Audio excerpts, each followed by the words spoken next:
penting sekali. Nah, kalau gitu kita masuk dalam Yesus adalah Isa tadi yang saya bilang. Ya. Dalam materi-materi saya menyampaikan bahwa Yesus itu adalah Isa. Karena kenapa? Karena memang ada banyak sekali perbedaan-perbedaan yang memang diakibatkan perbedaan bahasa aja. Contoh misalnya, Muhammad itu dalam bahasa Indonesia. Ya. Tapi dalam bahasa Turki itu jadinya bukan Muhammad tapi Mehmed. Nah, Mehmed tapi sama Muhammad. Kalau misalnya di Malaysia dia bisa disingkat jadi Mat. Jadi misalnya contoh Mat siapa itu Muhammad. Kalau di Cina lebih singkat lagi, jadinya Mo. Jadi kalau ada marga Mo atau Ma itu biasanya itu adalah Muhammad. Karena nggak mungkin marganya Muhammad, nggak mungkin karena marga cuma satu kan gitu kan. Nah jadi itu adalah sama itu bacanya. Ibrahim adalah Abraham seperti yang sudah kita tahu. Ishak dalam bahasa Inggris adalah Isaak ya, tapi sama bacanya Ishak. Apalagi Harun itu kakaknya Musa. Itu kalau di dalam bahasa Inggris jadinya Aaron.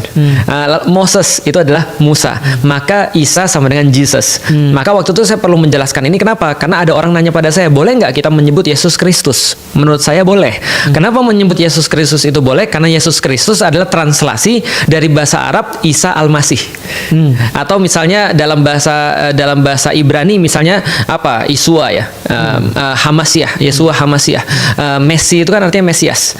Nah, artinya kalau kita lihat ini cuma perbedaan bahasa aja.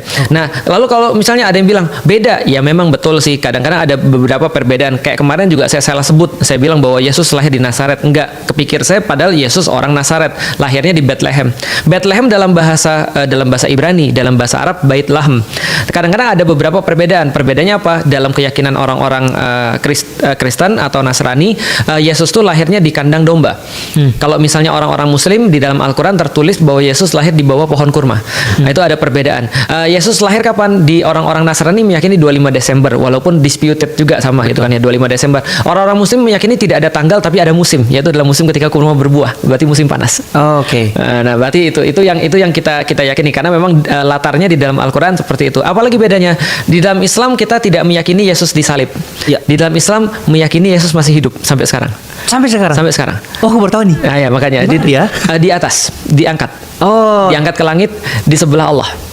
Jadi kalau misalnya orang-orang Kristen di sebelah Bapa, kalau orang Muslim juga yakin bahwasanya Isa atau Yesus itu diangkat oleh Allah dan ditempatkan di situ. Jadi sampai sekarang masih hidup. Nanti akan turun lagi sama kayak orang-orang Kristen, ya kan? Itu kan ya.